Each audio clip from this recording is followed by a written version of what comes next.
Welcome to 1407 Gray Mountain Lane. This is the living memory of the X-Men. Don't let anyone tell you different. Today, we have the AKPC. We got Master Jarl. We got Sterling Silver. We got 1407. We're talking about X-Men this week. It's been kind of a nice week, fellas. How we did? First of all, how you doing? How's your mental health? It's been a crazy week. Doing fine. Same here, man. Got some good comments. Keep us going. Yeah, even X-Men 97 was good this week. They made fun of Knights of X, Swords of X of Swords, and they just did it in like a couple of panels. It was great. I love it. It was great. I love 97. It's a great comic. It's a fun book. It's fun. It is. Yeah, I can do fun. So this week we have Immortal X-Men, X-Men Red, and Legion of X. Yes. Two of these are part of the current Judgment Day. I'm not calling it Axe. Okay, that's just silly. I'd rather call it Judgment Day. No, not to be confused with Terminator. Okay, let's get with the worst first. Legion of X. It probably. it was good. I thought we're finally getting answers and progression. Nightcrawler is one thing I really liked was that we finally got more of a. So it seems like you can have whatever religion you want in addition to the spark, because Nightcrawler apparently still believes in Jehovah. He still believes in the Christian God, because he's banging what's her face, and he's having like after sex talk every night. He's having religious pillow talk every night, and on the fourth night, he's rolled over and he's like he said something about believing in God still. So you can believe in the spark and have a different faith. So you could be like a Hindu and believe in the spark, I guess. Yeah, apparently. But also I feel like they're also they're trying, like with Nightcrawler, they're saying, hey, you always defined yourself by your faith because you had nothing else. Like, who are you without your faith? And I'm starting to see what Spurrier is trying to say. He's like, with people of faith, like, who are you without it? And that's a really good question. I still hate the pot shots at Xavier every time. Like, Spurrier does not stop. He does not stop to give a pot shot at Xavier. He wants to just show like, oh, he's a piece of shit. Like, whoa, buddy, whoa. But I do like that. Started from Hickman though. Hickman started it. No, it's weird. Like, it just kind of like, it comes off as hateful. It comes off as really hateful. I don't. They made a really good point with Nightcrawler in the booty talk. The booty talk. They said something on the lines of because he's trying to tell her that you can have a better life and whatnot by joining the Krakoan way type thing, and she states that like your faith is a weapon. You use your faith as a weapon to help others or harm yourself. Or indulge yourself. Like, you figure out what rules that you can break. Yeah, I saw that. Basically implying that it's not pacifism because you're being selfish, but you're trying to hurt yourself. Your faith is a weapon. I don't know. I'm butchering it, but she made a really good point. Also, got him thinking. Yeah, and like the whole who's this hidden god that's doing all this stuff? Like, still a little sounds like Loki. How is Mother Perilous involved in all this still? I don't understand. I don't know. Because it turns out the secret god Sterling is this is what he calls himself. All right, I'm listening. Let's hit me. So he's not the god of mischief. He made it a point. I am not the god of mischief. Okay. I am the chimera of all gods or something. Shit, I'm butchering it. Fuck, I just had it in my head. You know what, Elroy? What do you call himself? It's weird. I don't like it. That's what I feel. That's how I feel about it. Like I don't like it. Basically, It's weird. I saw I butchered it. Yeah, No, I'll Okay. look it up it's later. fine. It's All fine. right. So what? He just kind of has a piece of every god. Yeah. Yes. So he's For not a those god of mischief, but he has a. little spoiler for those who haven't watched Love and Thunder. So what is he basically just like what's it called? It was called like Omni City. So he's just Omni City, but just as a person. Basically. Essentially, Loki's yeah. horn. He has. At one point, they say he has the balls of Osiris, and I didn't see any balls on him, so I don't know where those balls are. But he has the balls of Osiris. Maybe they're inverted testes. That's he's a Ken doll. Basically every god. One of the ones that sounded Wakandan. I can't remember the name, but No, but so like yeah, I'm still getting American God vibes from this. Like, oh, you have to believe in me in order for me to have power. Like, get off Neil Gaiman. Neil Gaiman did it better, Spurrier. No. The American God stuff is gonna come when Hickman comes back again to Marvel to do some what has been described as like Marvel's Sandman. I'm like, well, oh boy, here I go reading again. They put in the failsafe though. They did establish the American gods rule where belief empowers gods, but they also established that can become so powerful that you don't need faith no more. Yeah, it's like you become like a literary device. I believe that's what they called it last time. Yeah, and I feel like that's the case with this god. Like, I don't think the Iraqians worship him, and the few random scavengers he gets to worship him, I don't think is enough. So he's probably just so powerful he doesn't need worship no more. So ultimately, at the end of the comic, Nightcrawler convinces him that we both need to believe in ourselves instead of other things. In the middle of his pillow talk. So what? So they became so they both became gladiator then. Basically.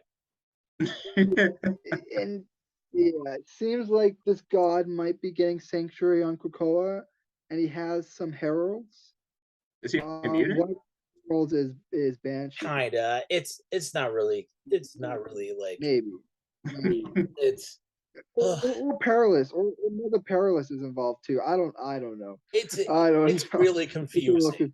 There's so much. So Banshee's calling himself the Oh, herald. yeah, he's a of the Spark. ghostwriter now too, apparently. Yeah. He's a ghostwriter. He's like a blue. He's like a blue flaming skull thing going on with him right now. I was looking on Instagram and somebody put up this story that issue 1 of Legion of X totally unreadable, 2 decent, 3 unreadable. Like the even the even issues are ones that you can understand. The other ones are just like the sproutings of a madman.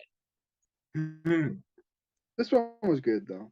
I understood it a bit more. I'm just like, God, he just like, can he just teach a philosophy class? Because he's just like, there's so many ideas that he's not really focusing on one. But nice little cameo from Chamber though. I like that. Yeah, I did see. I was sifting through it because I was just like, wait, is this connected to anything? So I was going through it. I was like, oh, I was like, well, one, I was like, oh, okay, Nightcrawler. Well, that I forgot what her name was, but like, I was like, oh, she actually like made good on. Weaponless. Huh? Weaponless Zen. Yeah, weaponless Zen. Yeah, she made good on her promise of like wanting to have sex with Nightcrawler. I was like, good for her. Like she made like she made a goal. She's a go-getter. She's a go-getter. and then so I saw that, and I also like we're talking about, and I also saw that Chamber popped back up. I'm like, okay, cool, and he got a new outfit too. So it's like, all right, nice. Yeah, I really like that. Somebody remembered Nightcrawler. Nightcrawler apparently is like, at least to her, is like the ideal image because she keeps like doing like a picture frame looking at him. I saw that. So it's like she views him as like being like the ideal image of a man. Like, so he's like the Justin Bieber of the mutant world. Don't do that to him. It's only a matter of time. I like how so for who specifically is the ideal man Justin Bieber? I want to know. Like in your world, who's the like Who like It's actually which thinking of which that. demographic were you referencing when you just The said that? Canadian, his Canadian side. We all got this, Well, right? That's what I So got. they got like Ryan Reynolds, Ryan Gosling. No, no, Justin but Bieber. Jim That's the no, guy. but Jim all those Carrey. people are so all those people are so tall. Nightcrawler is not tall. He's a really short Wait, but guy. So I was thinking, so for the Canadian standard, tall is not ideal.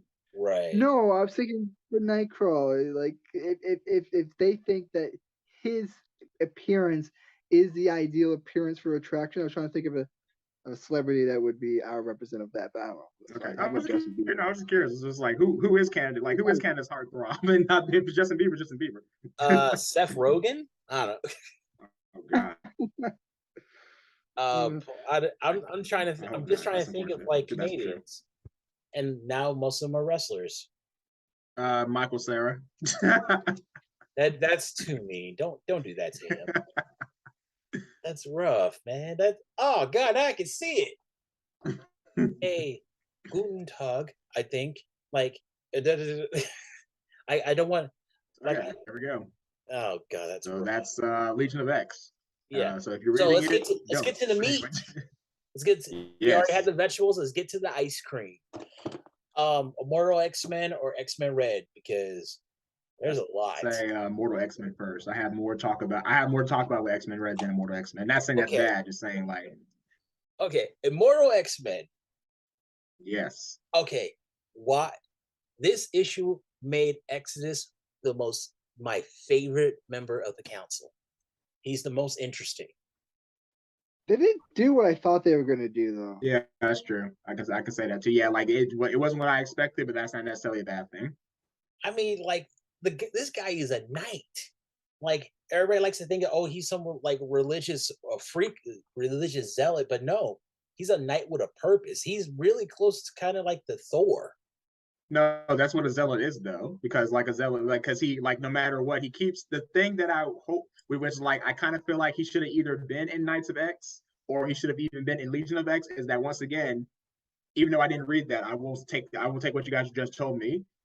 He's using his faith as a weapon and it's as a way to hurt himself because he legitimately he's just Messiah hopping. So that was very interesting to me. Well, I mean, I get it. He thought it was Apocalypse. He found out what Apocalypse was trying to do, and he fought against it. And then also side note, did you like the little did you like the little movie tie-in? Oh, Black Knight and Cersei were a couple back then. Yeah. Really? Well, it was but the images of Exodus were so cool. Just him in the desert, and like I was like, wow, he's kind of throwing me like a Moses thing. I'm digging it. It was kind of pointless. I guess it was because they wanted Exodus to be the bulwark of the mutant weapon to fight the Unimind. Yeah. So they need Exodus to already have knowledge on Eternal, right? How the Eternals work Cersei, and function. Right. But they could have just telepathically taught him by someone else who is experienced with Eternals. Like they didn't have to do that. Because now I'm like, I feel like Cersei owes him. Cersei could have easily have killed both of them. He spared their lives. She owes them one, I think. Yeah, I don't know. Yeah, it's true. Even though like death doesn't mean anything to Cersei, so if it would, it means more to like the fact that he didn't kill that specific Black Knight. I will say another thing though. When I was reading this, I was thinking two things. The first thing is, dang, I really wish Corey was here because they're making a lot of references that I know that he would appreciate. So the second thing is, this wholeheartedly, almost word for word verbatim, reminded me of what Scott Lobdell talked about when you interviewed him. And I was just like, wow, this is almost like on point. Like I'll see in my head canon, obviously, because you know everything I say is right. I was like, it's almost like the writer went and like looked at your video and was just like, that's not a bad idea. Hey, we just connect the dots. We don't do head canon. We connect the dots. Like it's right there. Right. Like head canon. I thought that was interesting. It's just kind of weird, right? It was kind of weird though. So it's just like the imagery was pretty cool, you know. Like Emma Frost is the shield and Hope is the sword. I'm like, okay, that's kind of cool. And like, so they took they took this form to fight the dragon. I'm just like, so that's kind of funny though. So it's like, okay, so in their minds, they look at the Unimind as a dragon. I'm like, I kind of wanted to see it on the other end. It's like, it's just ones and zeros. Like, huh? Yeah, Well, that's unfortunate. that is interesting. And Oh, I I really. feel like Oh, go for it. I'm sorry. I feel like it's worth mentioning real quick that because like I've watched a lot of reviews on this stuff, and a lot of people missed it because a lot of people are claiming that it was 3 mutants took on the Unimind, which it might not be a full powered Unimind to start with. Right? That's another thing we should probably discuss because a lot of the key members like Icarus weren't in that Unimind, so I don't know if it's a full powered Unimind. But so people are saying it's 3 mutants: Exodus, Hope, and Emma. And Emma. Technically, Hope's not a telepath, though. Well, she copied Exodus. Yeah. She just got sync. No, sorry. Sorry. Emma clearly communicates with like her daughters or something, and says summon the telepathic squad. Yeah, so well, we saw that in telepaths on the island. We saw that in Acts Judgment 1 because we saw like on I think it was Karen Gillian because we saw multiple ones. As a matter of fact, Xavier was there too. We just didn't see him. It was just like they just like Immortal X-Men just chose specifically to focus on Exodus, which is fine. I have no issue about that. But yeah, I get your point. I kind of like how they're doing how Immortal X-Men's the whole setup is. Like we're seeing different perspectives and like one thing I think a lot of people miss was that a question that Sebastian Shaw is like, oh Cersei, is she gonna be wearing those little skimpy outfits? And Kitty's like, shut up, Shaw. I'm like, what? She did wear skimpy outfits. He was asking a question. No, and and that one view on that in that one part where Emma said like, oh, Cyclops probably has a plan, and Kitty said, God bless that nerd. I'm like, who are you calling a nerd? Yeah. You're a nerd. I know it was kind of interesting. Yeah, I know they're trying to not they. He's trying. I forgot. I'm completely blanking on who's writing this. Is it Duke and who's writing this? Gillian. Oh no, Gillian. No. Judgment Day or this book. No, Immortal. Oh, Gillian. Gillian. Yeah. I was Gillian too. Yeah. Okay, well then that's really weird because Gillian wrote Judgment. I don't know why he didn't have more synergy then. That is kind of weird now. That's good. That's gonna make me relook at the issue. Okay, I did not know that, or like I did not know that at the time.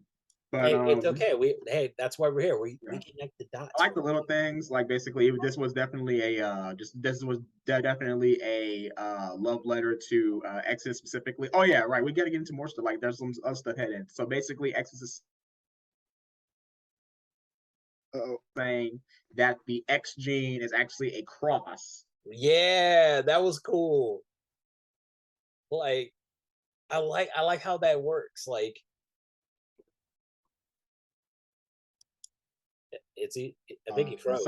On like, you froze there for a second. Where did I cut out at? X cross. The X is the cross. Okay, so I'll just do it again. Yes, Exodus saw that that the X gene was actually a cross, at least in his mind, and I kind of like that kind. I kind of like that kind of. I don't want to call it dichotomy. I'm not a religious person by any stretch of imagination, but I like when like we get like these religious people, these religious nuts, or like I'll call them religious nerds. I think that's the best way to say it, to be respectful, like and how they kind of like see the world and justify it like from like a religious perspective. So that was kind of cool. I will say specifically, like, not granted, this is like new now, but I mean, like with Wakanda, is like, is he just gonna be like, oh my god, they've been showing like they've been repping the X this whole time, and we just didn't know. Hey, connecting the dots. No. I like that in Exodus. One thing I didn't like though was he kept calling himself like the Pope of a new religion. The Pope. I kind of wish he called himself the anti-Pope. I kind of wanted him to do that. Yeah, that was really cool. Like the Pope. Yeah. Like it's like, and he explained it. I like how he. At least Nightcrawler has formed his religion. Exodus hasn't. I think his religion is following Hope though. But he doesn't have a church. You can't call yourself a pope if you don't have a church. I think he called himself I get what you're saying. But I believe in the issue he called himself the church. I think he said like I am the church. So I guess he's both the pope and the church. Oh, wow. So he It would can have, I would burn say down. specifically, like particularly with Catholicism, it would have been better if he was just like, I am like the Holy See, like I'm supposed to interpret this, like that makes more sense. But this is kind of where I'm like, well, like Gillen kind of wants it both ways. He wants it to be like he wants it to be adherent to Catholicism specifically, but also he wants to do his own thing. I'm like, well, that's where it doesn't really work because for people who really know about Catholicism, like there's just some things that will not work, and you're trying to like kind of not squeeze it. You're trying to make it fit, and it just won't do so. But I don't like. I get your point entirely, but like that's just the thing about metaphors. They just kind of don't. At a certain point, they just don't work. I don't really care if he changes or if he has contradictions. I just want to know what he's up to. My biggest problem with this comic was that they were juggling too much. Every previous issue of Immortal X-Men, we got a reasonable idea what each of the Quiet Council members is planning and what their objectives are. I don't know what he's planning, and I don't know what his objective is. No, I think he just wants to. I think he just wants to be a force. Like he's showing like this is Krakoa. I'm here to protect it. No, wait till you see. I can't wait. I can't wait to see like Storm's perspective and Nightcrawler's perspective in this comic. Oh, right. I'm really curious to see what Charles's perspective is. Oh yeah, that's true. That's like also Kitty. Also, perspectives of what? Sorry. Oh, like we're just saying that it kind of seems like each issue is kind of like focusing on a specific member of the Quiet Council. So I can't wait for like I actually am looking forward to Storm's perspective. Like we'll see what happens with that. I'm curious. Like I said, I am curious what Charles expects of too.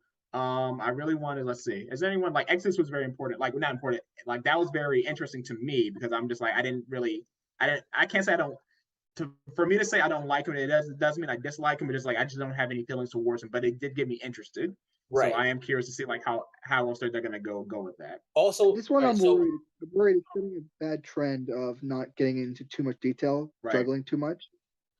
Go ahead. All right, so we still got Colossus, Kate, Nightcrawler, Storm, Mystique, Shaw, and Xavier. Yeah. Next week is Shaw, apparently. Next one is Shaw. The Black King.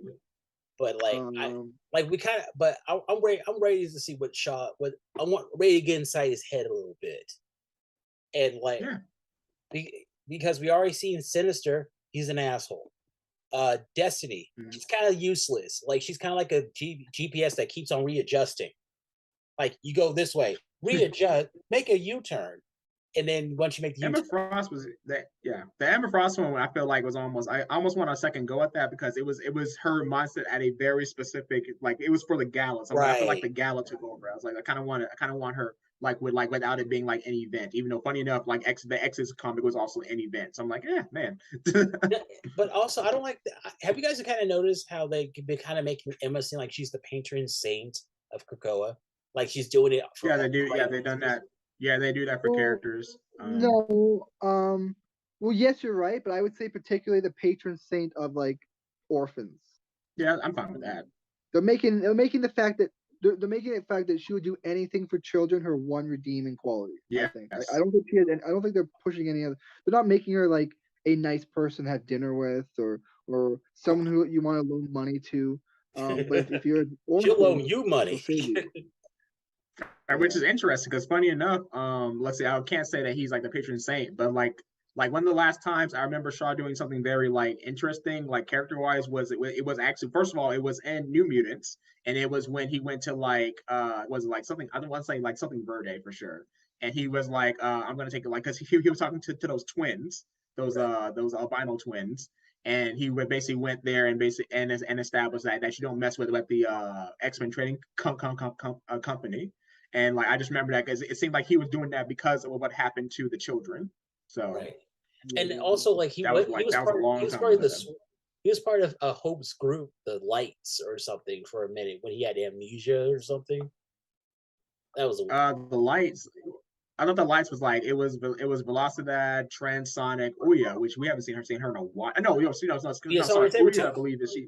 Yeah, she's in Sabretooth. Yeah, I meant like I meant in canon, like not canon. I meant in like something important. And let's see, the last one was sorry. So yes, it was Transonic. Oh yeah, no, it was I forgot his name, but he was basically supposed to be like Tetsuo from from Akira. I forgot the guy's name. I want to say Kenji, but I'm not too sure about that. Oh yeah, I'm gonna look that up. But yeah, but I remember the Five Lights. Oh yeah, sorry, there was another guy too. I think it was like name was like Tachyon. He just kind of reminded me of Wild Child. Oh yeah.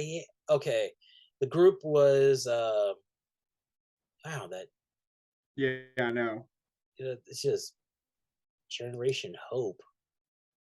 Yeah. That was just a bad name. Yeah, I know. Just a terrible. Don't forget, man. Hey, there was a comic. There was a whole series. Like it was Young Avengers, Children's Crusader. Like, oh, come on. Children. I mean, that was an actual thing that happened in history, but I'm like, that cop out. Yeah. Oh, yeah. I'm looking at them. But yeah, that was the 5. The 5. Oh yeah, the 5.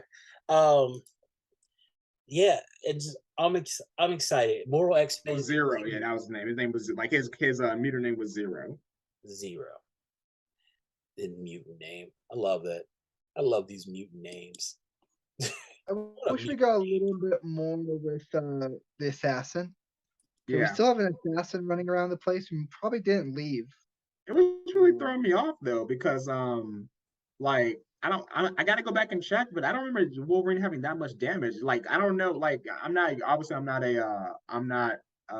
doctor or a surgeon, like, but I don't see how getting 3 stabs here makes you bleed from the mouth. Like that's kind of weird. Oh, maybe he got to his lung.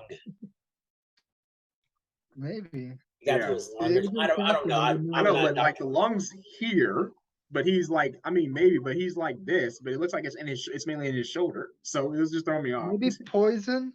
Maybe. Maybe something celestial. I don't know. I see what you say.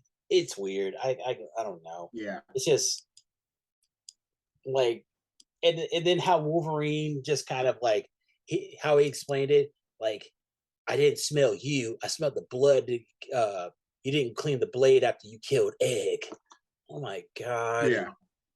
He's not the only tracker on that island. Well, that was a good way. No, he's not the only tracker on the island, though. I think he was like the one closest though, because I think they were getting like some of them were getting the one killed, who's so closest. I feel like he should be one of the captains at this point. No, are you really telling me that when we know in one of the futures he's one of the only mutants to survive to the end? Someone else that encountered that people underestimate Wolverine's martial arts skills. He's able to go toe to toe with people of thousands of years of experience. Hey, we seen him go toe to toe with Silver Samurai. Silver Samurai is that martial artist. Yeah, and Gorgon. He fought Gorgon too. That too. And he can go up against Captain America. I mean, Rogers. No, Brad, I'm not gonna say Captain America. I go. You don't deserve that name. Now, okay, so how are we feeling about Immortal X-Men? Like, good. I feel like I liked it. It is, I almost call it a time issue, but it is still an event comic, but it actually gave me some substance to Exodus. I am still curious about the whole thing with, like, you know, in a different future he becomes just like a giant entity that I guess consumes Mr. Sinister. So I'm wondering what's gonna happen with that. MJ, but yeah, I like the comic. Legion. I like the comic for what it was. MJ, that was not Legion. That was Exodus. Just everything about it just tells you that's Exodus. Even in this comic, Legion's hair was up like this. So don't tell me that it didn't look like Legion. No, the only thing you had was shoulder pads. The only thing you had was shoulder pads. The wings, yeah. Yeah. The only thing you had. And was Legion. And who else did Sinister get that mouthy with? Yeah, I see that now. It wasn't exactly explicit, especially with the whole God thing. We were learning that in Legion. Would you believe in Legion? No. That's basically having Loki on a bunch of party drugs, and he can just kill everybody in the building at any point. No, Legion is that's possible though. We learned that. if I'm wrong in my theory, and we'll get that in next comic, he's turned out he wasn't that powerful. Legion. Ugh. You just love Legion. Legion. Let's get into it. So X-Men Red. X-Men Yes, X-Men Red. Wow. Uranos, he ain't shit. He's a dick. He's a total dick. He thinks he's Should Knight. Just rolling in, just laughing at everybody. I don't know if you read the panel. I don't know if you read it, but how much do you think of his forces do you think Uranus used? I think he said like I saw the map that they showed. I don't think he used all of it. Oh, I forgot. I could probably pop it up in a second, but I don't think it was like all of it. I don't think it was even a majority. How much did he use? 0.3%. Yeah, there we go. 0.3% of his death machines he wrecked house. Okay, all right. You're like, get me Sync, Hope, Fabian Cortez. Get me just give me some literally Sync, Hope, Manifold. Manifold, Monarch. The Great Ring, for the first time potentially in their history, combined their powers into one to fight Uranus. And it didn't seem like Uranus was using machines to fight the Great Council. It kind of seemed like they were Captain Planet. They were the Planeteers. He did use one because he used a robot fist to punch the eye. Right. Yep. You're right. Let's point this out. It wasn't the full ring because Iska is a bitch maid, and no, and what Uranos did to the he basically Chris Brown that eye. Right. But didn't kill it because it was still alive. I'm disappointed black though because Iska should have went blue. It kind of is going against my whole thing now. Yeah.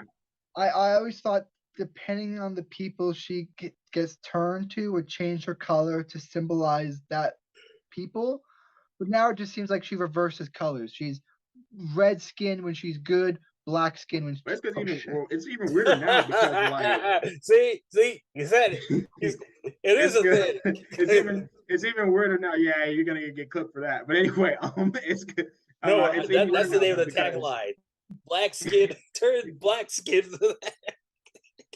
But it's weird though because her whole thing is like the whole she can't lose. So Nightcrawler teleporting her into the water, that's not a loss because he took her out the fight. I guess it's just a stalemate. Or like why would he even be able to teleport her away? Also, but we saw some really great moments in this book. We saw Cable uses the biggest gun he had. It's basically the size of an apartment. Yeah. And it still didn't work. One thing I found interesting about Iska's powers was that the moment it took for her to switch sides, it's kind of interesting because it wasn't Uranus showing up. It wasn't the moment that the Eternals let Uranus out of his prison. It was the moment she learned that they were coming. So the moment Nightcrawler teleported into the Great Ring tells them that shit's coming, that's the moment she switches. So the moment she learns she's about to fight a force that she can't fight, that's the moment she switches. It seemed like she was plotting before. Yeah. She did that before with at the end of X of Swords. She just flipped. That's her. Her name should not be Iska the Unbeaten. It should be Iska the Opportunist, Iska the Bitch Maid, Iska the Flip Flopper. That's her power. She flips. Yeah. Also, do we think Uranus would have spared her? If Uranus killed everybody on a rocker, would he have spared her? I think that's what's getting a little frustrating about her quote unquote power is that like we're like anytime it comes like it seems to be problematic, like they'll just take her away and not deal with it because so basically whatever happened is that Iska knew that fighting this person would not win the fight, but joining him, she would win the fight. But then she got teleported away. Oh, maybe that's what happened. Maybe specifically, since now I got to do the headcanon again. Maybe specifically, she was going to win the fight by hurting the other team, making Nightcrawler take her off the board. Thus, she won because she didn't fight. Oh, and remember that yeah, that's it. That's prophet, the best thing I can say. The seer, the one who yeah. who doesn't talk. He knew. Apparently, they knew that Iska was going to kill them the entire time. And they were just waiting. It's like, any minute now. Yeah, because that was weird too. Yeah, because he's a prophet. Yeah, he just like I don't know. I forgot what they said exactly. It's like it's not like absolute, but it's pretty much like 98% like true. She might be the only one to have died on the Quiet Council. I mean, on the Great Ring. I think so. Yeah. She doesn't. It's not that she doesn't speak. Tarn took her tongue. Right. I don't think she's dead. No, I don't think she's dead. So, neither is Velo. Tarn took her tongue, but not that I'd ever seen her have a tongue, but snakes have tongues, which leads into my theory that we see two people always around Ela. I don't know how to say the name. The snake thing, yeah. The precog. We always see two people. So I think the Omega level precog is the snake, and it's like a cipher situation where we have a Iraqi to like translate. We had Red Root for that. They had Red Root for that, but they're still in. Red Root's gone. No. I'm not saying she's in the crooked market. No, I get you. That's not what I'm saying. I'm saying it's a similar situation where she needs a.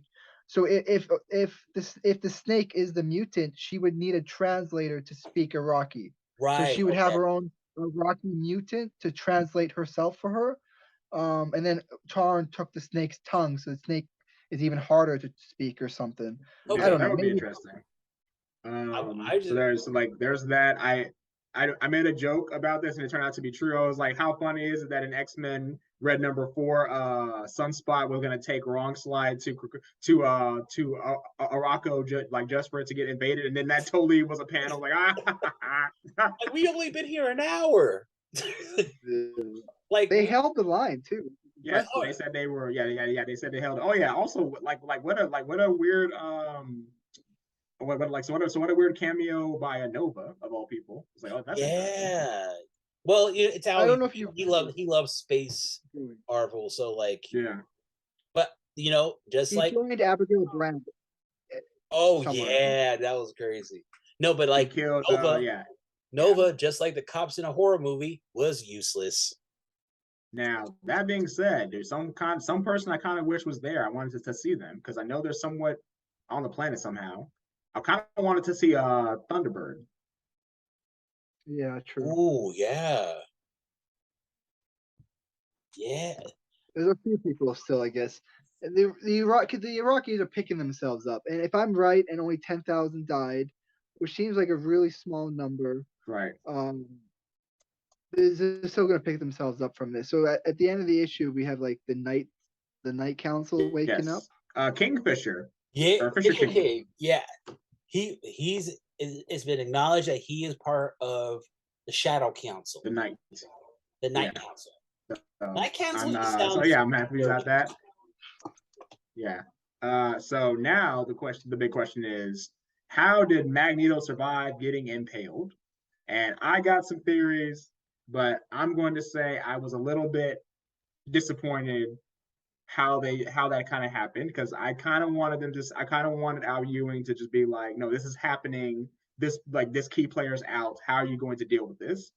But somehow, some way, he survived. It's kind of like somehow Magneto returned. But I really liked how he was throwing his all. He was like, yo, my man, throw on a beat.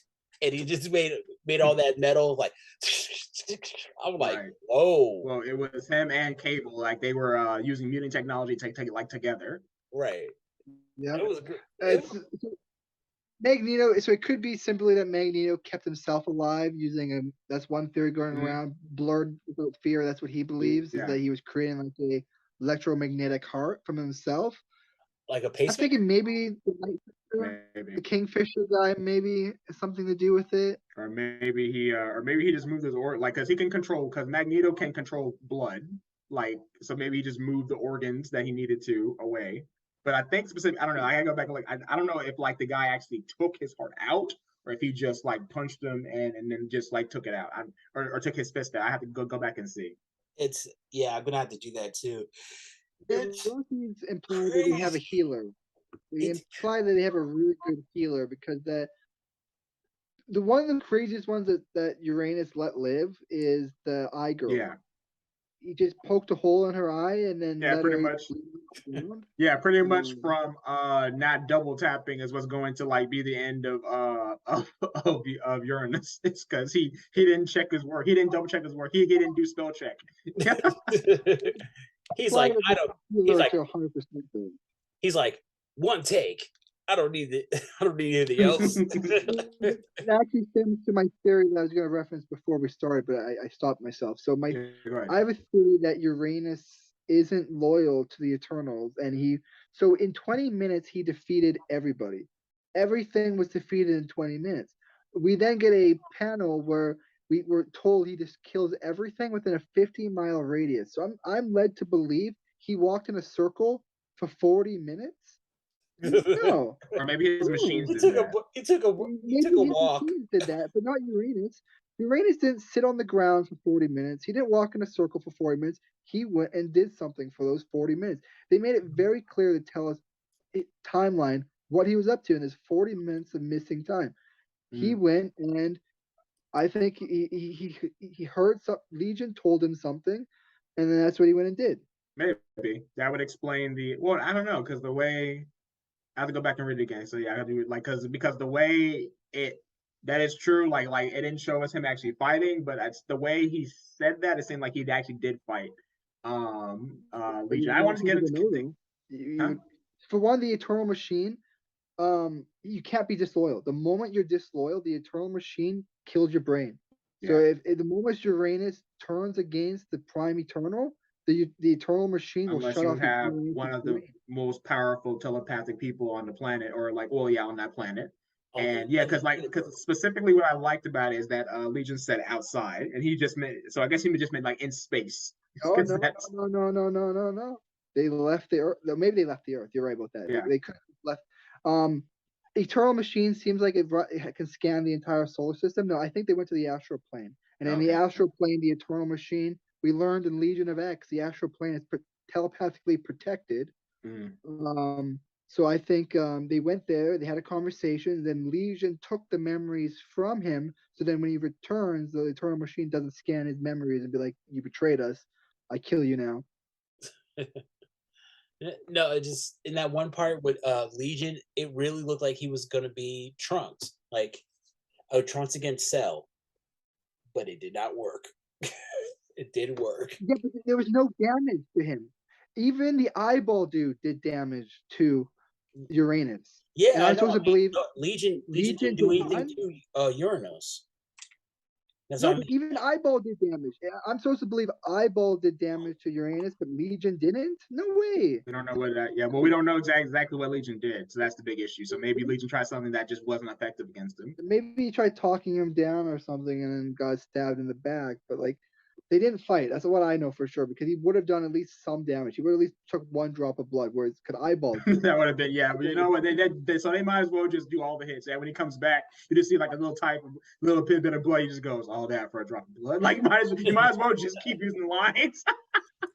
Jeez. But like, bring it all back. Like, this book had so much action in it. Like, it was. You need to read the book a couple more times just so you can like. For me, I needed to read it a couple times just so I could digest everything, because there was so much that was going on. Yeah, and Abigail Brand died, so that was hey, so maybe it's not died. I love the saying too. I love the quote we used. Abigail Brand tried to avoid resurrection protocol. Right. She failed.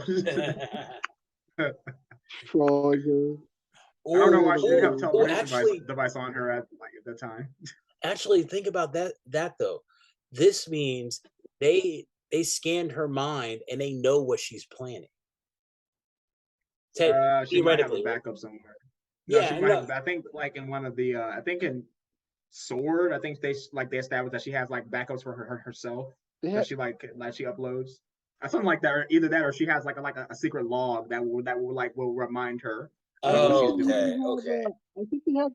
I might be misremembering, but I think on Sword Station they have like their own mini resurrection. Yeah, something like that. I know, and back when X-Men Red was Sword, like they established something like that. So yeah, but I'm really surprised with all the telepaths around.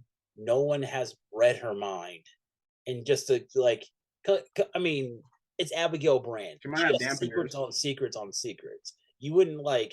She might have dampeners. First, actually, side note, I wanted to say this. Like, we're out. Well, okay, you know what? Maybe he's thought about this better than I have, which is good because he's the one that wrote it. So they destroyed Sword Station, so that's gone. Killed everyone on it. They didn't destroy it. I thought it blew up too.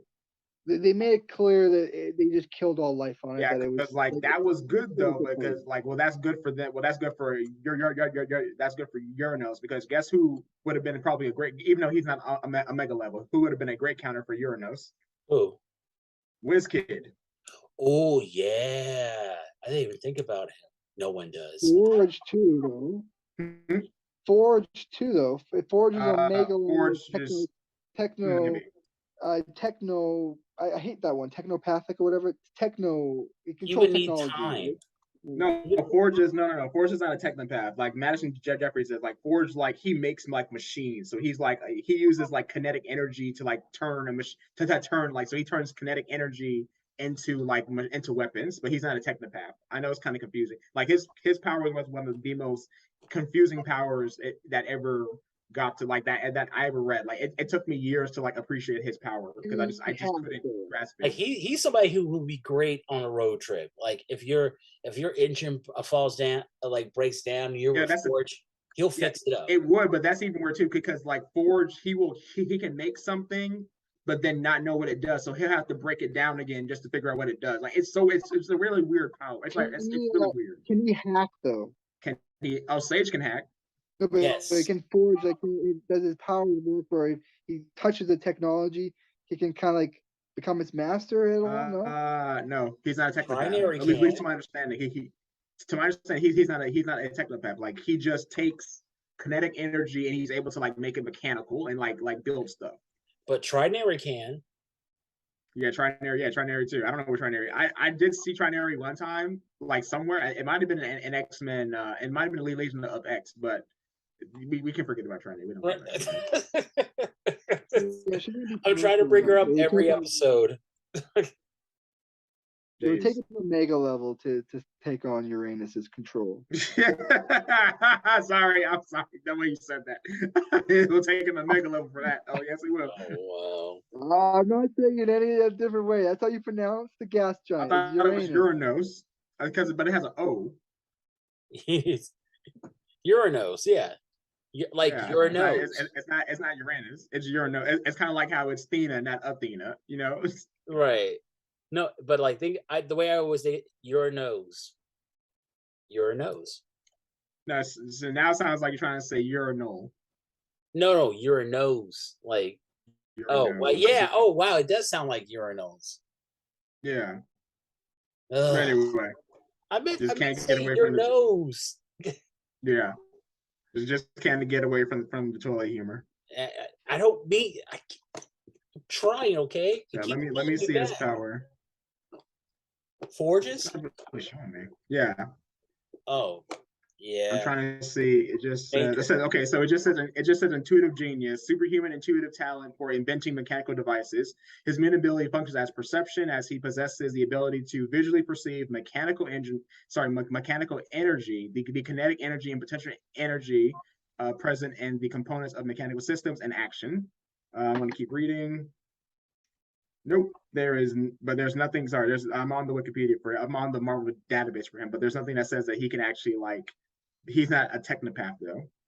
So okay, and another thing about Forge, he would have known about danger back at the mansion. So, No, he's not the maybe he's not the one that built but he's not the one that built the danger room. It was well first it was Xavier, then it said it was Beast. Well, and it got all those upgrades with the Shi'ar technology. Yeah. Well, I mean, like I said, he would probably like if he was just like working maybe because like I said, if you want to say kinetic energy or like looking at potential energy, then maybe that's a way to do that. But I just like I said, his power is frustratingly complicated because you really have to. It's like a power where you can't visualize it immediately. Right. At least for me. No, I the way I just say he makes things. Like he sees how things work. It's like did you guys ever watch Heroes? Heroes, yeah. Okay, you know how they had the one guy, I think Skylar or Skylar Skylar. He said like I see how a watch works, like the little pieces that make it work. That's how I it's called intuitive aptitude. Yeah. Right. That's how I envision Forge's power. So you can see how something works. Except well, no, that's yes and no though, because once again, Sylar is like I look at how it works, but like Forge, like I said, Forge can make something, but not know how. Like he can make it first, then break it down because he doesn't know what he made, and then he figures it. Then from breaking it down, then he figures out how it works. So it's kind of like an extra step for Sylar. Sylar. He can just like. I don't. It's been a while since I saw Heroes, but like I don't know if they like established that like all powers come from the brain. But Sylar would like rip your brain open and figure it out that way, and then he would have his brain like do the same things that like the other brain was doing. So that's how like he did most of his stuff, at least for powers. People undervalue Forge though because it takes a level of like artisticness to create something that you don't think of. And most X-Men fans don't like him because he dropped Storm. He was on some pimp shit. Hey, will you marry me? I will say that's like, like that's still one of the weirdest, and even for X-Men, that's still one of like the weirdest pairings. I don't know who wrote that, but I'm just like, okay, that was just, Claremont wrote it, sure. And then Warren Ellis.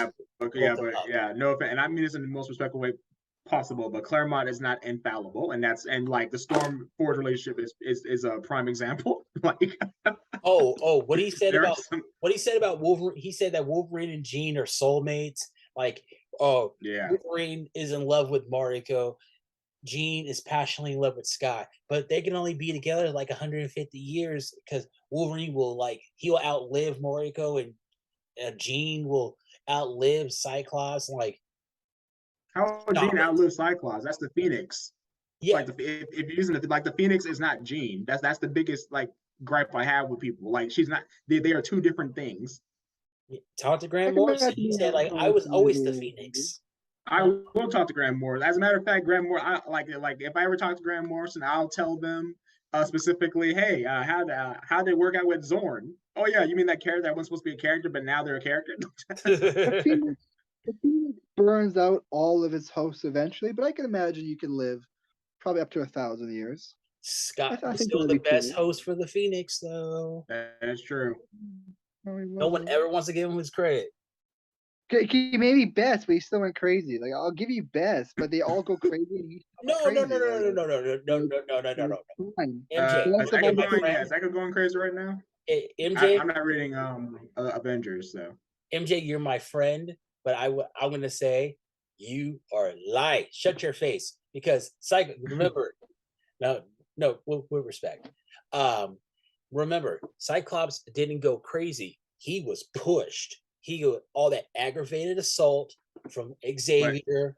Right. So that's still going. No, so that's still going crazy. But he had a big reason for doing so. Yeah, like come on. Like, how would you feel if I kept on pushing you, say you're stupid, you're stupid, you're stupid, and then you punch me? You're like, oh my god, you went crazy. I think you might be justified summoning the Phoenix. Whatever. I'm not. That's not what I'm talking about. I'm talking about when he got the Phoenix in his body, he controlled it remarkably well, but then he succumbed to it and became a villain. He was fighting two battles at once, man. He was fighting a psychic battle and he was fighting a physical battle. And honestly, I don't think anyone, when no one died except Xavier, like he was being pretty chill, all things considered. Like he was Xavier. Oh, come on. Xavier said, "I'm so disappointed in you." Yeah, I know. Wow. That's not the best. That's not the best things you should say to a person who has like a strong entity. But then And he said, like, "I'm doing everything you wanted me to." Like, and to be fair, they were fixing the world, and the Avengers got butthurt because they had nothing to do with it. Yeah, Come the on. road to hell is paved with, the moral high ground, Okay. with good intentions or Oh whatever. yeah. How it's saying. with good intentions. Okay. Okay. Cyclops took out Emma because she was going Dark Phoenix. He did the necessary thing, and I don't think that. I don't know about that. I can't agree with you that he took her out because he needed more power. And she was going to lose it. She made all the mutants bow to her like a god, and Scott was like, "What are you doing? Regardless, he still had more power though. That was part of it. Like he definitely had the motive of getting more powerful. Maybe he thought she was going to succumb fully, but he thought I could hold it all myself. But also you got to remember she did some really shady things while under the Phoenix. She was the one who told Namor to flood where the Avengers were, and what did he do? Spoiler alert. Yeah. That's true. That's what the comic and the not movie coming out bring recast to touch all. Anyway, yeah. Thank you. You heard it here first. And you see him in the trailer. Huh? They did recast them, and we see his portrait in the trailer. You see T'Challa at the very end. We see his portrait because they killed his ass. We don't even know how he died. I know. He didn't die. He's alive. Oh, he died. Well, like in the movie, he did die. Like, cause he got blipped. So he did die once, but they were just like, I know this is a tangent. Just think of like no offense to Chadwick Boseman, may he rest in peace. Even though it's really, I'm really upset that like of all people it had to be him. I'm just saying, just like it could have been literally anybody else. Not saying I wanted that, but of all people, why him? But like in the way you treated the comics, or in the movie, think about this: T'Challa's father died.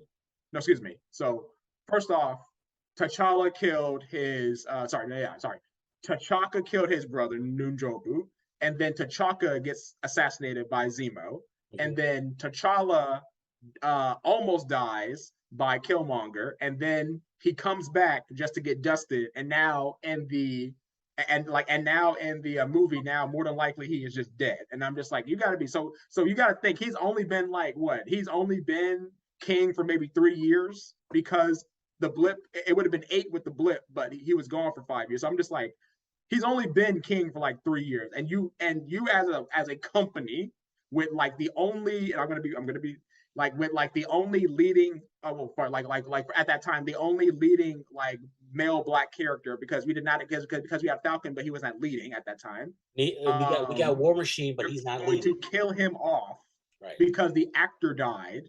And we're going to more than likely replace him with somebody else. And I'm just like, how does that make any sense? Even in the context of the movie, that makes no sense to me. But that's my little rant. I mean, like, look what they did with the original War Machine. They switched it out. And but he didn't. But Terrence Howard didn't die. Maybe if Terrence Howard had died, they would have just not had a War Machine. No, that's ridiculous. They would have done that. No, that's what I mean. Like, they didn't need to kill Black Panther. They could have just Terrence Howard him. Or they could have just, honestly, no offense to like I said, I'm not gonna question. I am questioning Ron Coogler. They could have just said like, oh, T'Challa's like, they could have literally just done the coach thing and be like, oh, T'Challa is off world, like doing like, and that's how we get like the Empire Con. They could have done a lot of things, but they actively chose not to have this character continue. And they would not have done that for like anybody else. I really feel that. X. Oh, absolutely. Steve Rogers died after the first Avengers film. Like, if the actor that played him, right, Chris Evans, he died after the first Avengers film. You think they would have got Ryan Gosling? They would have gotten somebody, yeah. They would have got Ryan Gosling on speed dial. Jeez, no, like heaven forbid Tom Holland died. You think they're like that? They're not gonna get another Spider-Man? Oh, if anything, they'll give us Miles Morales. And I mean Peter Parker. Maybe just maybe they would have gotten Miles. I doubt it, but maybe. Like I'd say like 35% maybe. They would have done both. Yeah, they're not. Yeah, so in fact, yeah. So it would have been new Peter Parker Spider-Man and Miles. Maybe even Tom Gwen Holland Stacy needs too. to die. No, I'm kidding. That's what you're saying? Tom Holland needs to die? Well, he'd already died in the movies, but they brought him back. Same thing with like, let's see, I think maybe the only person they probably would not have recasted is Tony Stark. Maybe. Yeah. Because he started the franchise. True. I mean, no offense, just anybody else. If Mark Ruffalo died, we would have had a new Hulk. If Scarlett Johansson died. Oh wait, she did die. Who else we got? Hawkeye. Oh. We would have had another one. Who else we got? Geez, I'm just talking about main people. Thor. Thor is a little interesting. I think we no offense, but we probably would have got Skarsgård to be Thor. Like, no. You probably would have gotten Portman sooner. We probably would have gotten we would have gotten Natalie Portman sooner. Natalie Portman, well, yeah, you say that, but like then you look at what they did. Look what they did with her at the end of Love and Thunder. Like I have not seen Love and Thunder. Well, MJ knows. Like I hear I'm just saying it's funny you say. Anyway, so like I said, that's my rant. I'm just like I can't stand looking forward to the movie. It's going to be bittersweet, no matter what. But I wholeheartedly do not like what they're doing, and I just like I'm not going to be able to look at this movie with like a you can't take objectively it critical eye. There's always going to be that nagging feeling like you are not doing this correctly. This is not. I don't want to sound like a child, but this is not fair. This is not like fair to the character. This is not fair to the fans. Right. This is a horrible tragedy, but you are not taking like the correct steps to do so. I just like you're doing a disservice. Yeah, you're key. You made him die because of how the director and the cast. You made him die because of reality, because of reality, and like and we use comics to escape reality. Like so, I'm just like what the crap. But that's me. Who knows? Maybe in like let's see, it comes out in November and we are in August. Yes. So so maybe in a couple of months or a few months like this, so we'll have all 7 people that will watch this being like you were wrong, Silver. Like, but we'll see. I highly doubt it. I'm like 98% sure. Like let me say this. I'm 98% sure they're going to act like he's gone. I think eventually they'll bring him back. I'll say that much. Yeah. But it's going to be a while. Also, going back to X-Men Red. Yes, sorry. Back to the real shit. Yeah, right. What really got me at the end of this issue, I mean, other than Magneto keeping himself alive with his mutant powers, the name of the next book, the title of the next issue is The Hour of Magneto. I'm like, what does this entail? I'm curious. Are you guys curious? Like maybe because everyone's made of blood, he's going to resurrect everybody by just using like the blood of his fallen comrades to like bring them up.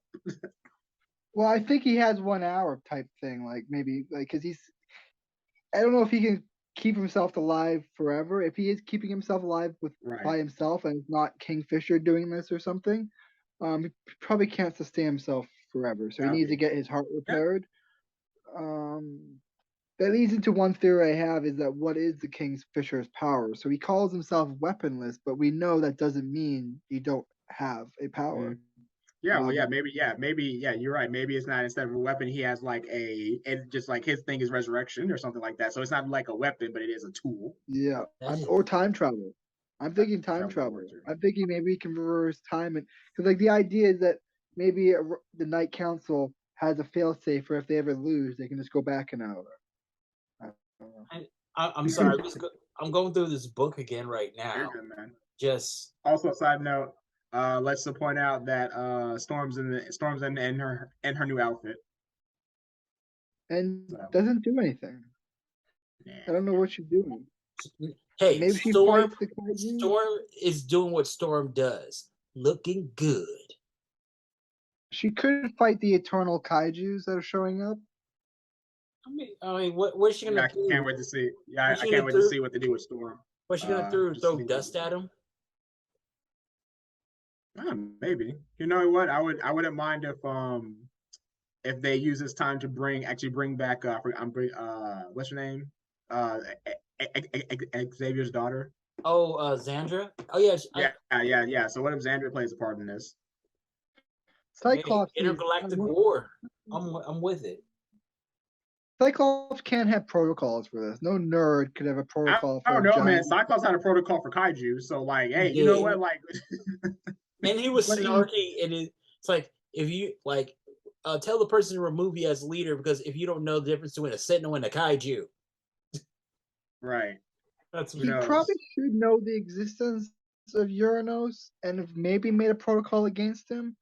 Like it's just gonna be called protocol like Thanos. If a Thanos like entity decides to wipe a planet, like yeah, I just don't know what the protocol for the eternal. Like it's not just kaiju because these are eternals. These are eternal kaiju. So it's like it's somewhere between kaiju and Galactus showing up. Yeah, so he definitely has one for Galactus. So he might just mix them. I would love to see Cyclops' protocols for Galactus. Actually, he probably would consider it like the progenitors. Okay, that'd just be really funny to see. Like, oh, Galactus, go to the booklet. I go to subsection. Yeah. He has like encyclopedia. He's like, okay, let's see, Galactus. Okay. So it says right here, you either get Franklin Richards or the Ultimate Nullifier. No, he's like, no. Go past that. Go subsection 7. Like, really? Yeah, subsection 7. You find a giant teleporter and you teleport Squirrel Girl. Another one. Let's see. How did they call Thor? Huh. All right. If Thor is ghosting us, most likely, you get Loki. That'll piss him off. Obtain the Silver Surfer board. It's fun. So, if I am correct, and only 10,000 Iraqis died, and only one of the Great Ring died. Maybe I don't even know if that's true. If my theory is correct, not even one died. It seems like there wasn't really any major casualties, and so it brings up to one casualty that might exist is Arakko. Do we think if you take out that main tree, because we know Arakko has organs, if you take out his main tree, when he sprouts up his main tree and you take that out, is that killing his brain? No, I think it's like I think it's gonna be like for all you anime nerds out there, it's gonna be like the Mori Mori no Mi, and if you just plant a little seed beforehand, like you'll be good. Probably. I mean, because we know it has organs, we know it has stomachs. They speculated it has a butthole at one point. What? Saber tooth. Or you know what? Maybe you know what? Like, so we know that a Krakoa has it. Like, maybe it has tumors that had made for that specific purpose. Well, we know Krakoa had tumors. That's where Moira was. Yeah. Mm-hmm. That's interesting. Very. And Arakko should be more powerful than Krakoa. I don't probably know if she has, and but Arakko seems like it's a desert, whereas like Krakoa is a forest/jungle. That's not necessarily. That's kind of cool though. I don't know if they did it on purpose. Like I wonder if they, because it's called like Mother Earth, and like Mars is kind of seen as Mars is where is where the men are from, but we have we have a woman like Arakko, and we have so we have a female Arakko, and we have a male Krakoa. So that was kind of cool. I don't know if they did that on purpose. Arakko is they don't habitable. like each other anymore. We have 2 Arakkos basically. We have the planet Arakko, and then we have the island. The island is extremely habitable. We had a portion of the island break off and join Krakoa back in X of Swords, and that island was filled with habitation. It was filled with monsters. Monsters, but habitation too. Yeah. So like grass, plants. I Yeah, still. back when they were doing that whole thing about Deadpool being the king of monsters, and they dropped it because like every week Deadpool does something of something. I still say That 50-mile radius though could be a Rocco. I don't know how big a Rocco is. Maybe. Well, Rocco's. I wonder how Rocco paired with the planet. Like, is like. It definitely was seeding the planet, building habitations across the planet. So even if you destroyed the old island, it would probably still live because it's probably seeded itself across the world enough that it's deep roots. Even destroying its old mass, it has new mass. Speaking of mass, I guess kind of a lame casualty, but 87% of Krakoan knowledge has been lost. Yeah, right. Yeah. That's wild.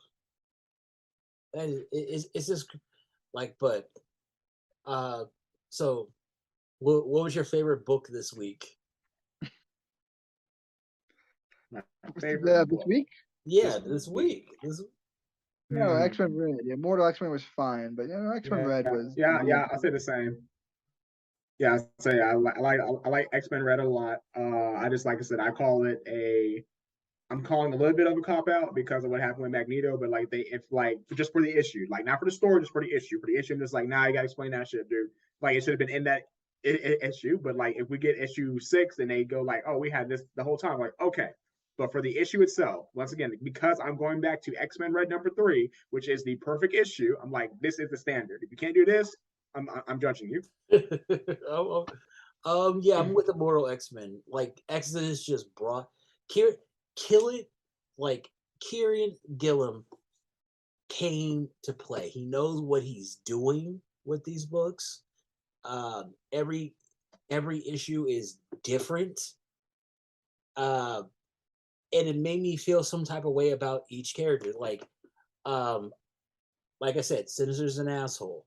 Hope is very entitled. Destiny is useless, essentially. In this battle, for sure. She's doing nothing. Yeah, like, you can't really trust her. Emma. Wait, so what's Nightcrawler? Well, we don't know. We don't know his mindset yet. Okay. Like we don't like so far. Like Exodus is interesting. Like, am I wrong though that when Exodus told Hope to take my power, am I wrong in thinking that they're gonna telepathically link every person on Krakoa to her and she's gonna be empowered by them all? Was that not the default thought in everyone's mind? No. Well, you think like she's doing her own mind? Yeah, the idea that Exodus' powers and we've been learning that Exodus' powers that you're empowered by people's belief. Everyone believes in Hope, so the moment Hope is given Exodus powers, she should be powered up to like semi-god level. And I still say it. Sync would have been a better member of the council than Hope, because that whole Unimind thing, Sync would have just absorbed it and threw it back at him. He can absorb power. It literally took, like, that's my point that I brought out earlier. It wasn't 3 Omega levels. It was 3 Omega levels and something like 10,000 telepaths. Sync is not that powerful. You can't throw the Unimind back. It took 10,000 telepaths. No, but if Sync syncs with Exodus and Emma, because it's within the vicinity. Yeah. And then they all sync, and then they all get the power from the other telepaths. Like, then he would just be syncing up with that too. So it would be tenfold. Sure, yeah. They beat off the Unimind, so now they kick it back instead of just punching it back. They fucking use a baseball bat. Sure, it would have been far more powerful. But my point is that he couldn't have done it himself, because the Unimind. That's one point I was also want to bring up, is like the Unimind was not at its full strength. Icarus was not there. Cersei was not there. Yeah. Phastos was not there. I will say that. Yeah, as a matter of fact, the original was not there. Yeah, the Eternals are they have their own schism, so like they're not fighting at full capacity. They're not a team. They're a people that has to kill. It was basically humans. a Unimind. It was a Unimind of the B Squad. Yeah. Oh wow, that makes a lot of sense. B Squad. Beast, the Eternals B B Eternals. Squad. The Eternal B Squad. The B Eternals and the A Eternals. In fact, we haven't seen Icarus. Icarus should still be in the deviant homeland, I think. Right. Oh, Thanos went down there and fucked shit up, so I don't quite remember how that actually, ended. I'm wondering when Thanos is going to come back and how pissed off is he going to be. I wonder when Star Fox is going to come. Because I wonder if Star Fox is an Eternal. If you want a true like three-way war, like an awesome war, maybe Uranos' plan is to release all of the Eternal prisoners in their like in their Superman space hold prison. That is interesting. Or the prison in Superman, whatever that's called, Maybe. the negative zone. Negative zone. You talking about the Phantom Zone. Phantom Zone. The Eternals have their own Phantom Zone, and it's where Uranos was originally before he got released to fight the mutants. So maybe he releases them all because that's what Thanos is right now. Thanos is in that zone. But you know what? I think it's kind of funny that the X-Men could have just called Reed Richards like, "Hey, can you get us the ultimate nullifier?" Would have taken out the Eternals. Probably. I don't know though, but like freaking Cable claims to be using the most powerful gun ever created up to year something. You know what? Like Cable, Cap. That's because it didn't work. It was called the Omega. I think it said that he fired for like 10 minutes or something. So and then it just died from overheating. Yeah. So if the person that you're shooting is just standing there for 10 minutes, that's probably a bad sign. Damn. Whenever you use the name Omega, you're powerful. Except Omega Red. That guy's a bitch. Okay. I think that's it for this week. We only have one book next week. I think Judgment Day 2. Yeah. Yeah, Judgment Day 2. So it is canon, so I will be reading it. Yeah. Hey. Pretty good. The Judgment Days are going good. Hey, we're getting some good X-Men books, and this Judgment Day is just starting. We haven't even gotten to like the aftermath of the destruction of Morocco yet. Like, so I know that's what I mean. Like Judgment Day seems to be the main comic, and everything else kind of just filling in what Judgment Day did. Yeah. So every Judgment Day we're gonna go forward 10 minutes or an hour, and then every other comic will be filling in what happened in that hour. I would like to see just what X-Men provides for that, but it's kind of like, it kind of sucks that we're getting a new team of X-Men and we're gonna have an event tie-in, like in the middle they have a new X-Men team in the middle of basically a national emergency, global emergency, right? Species emergency. And who do the X-Men pick? Huh? And the X-Men have to make a decision, man. Who do they pick? The Iraqans or the Krakoans? Yeah. I mean, the Krakoans are about to clap back. Like we saw what they did in Immortal X-Men. Like, they can take out the Unimind, but now they just have to take out Thanos' uncle. So yeah, that's all I'm going to call it. Thanos' uncle. I'm not going to say that word again. But they made a good point though. Like they brought up that the Eternals have their own resurrection process, and it's a far more efficient process. Right. But it kills humans, located the Eternal machine creates its own pocket dimensions where it stores itself. So imagine if Krakoa could create its own pocket dimensions and store itself. So the Eternals have home. I thought they had like the waiting room and like what the Astro. I forgot what Legion made. The cathedral. It's the same thing. I would say the Eternals have the better version though, because the Astral Plane, there are like sharks in it, like there are predators. Wow, that's what a statement. Shadow King's on their side now. No, I'm kidding.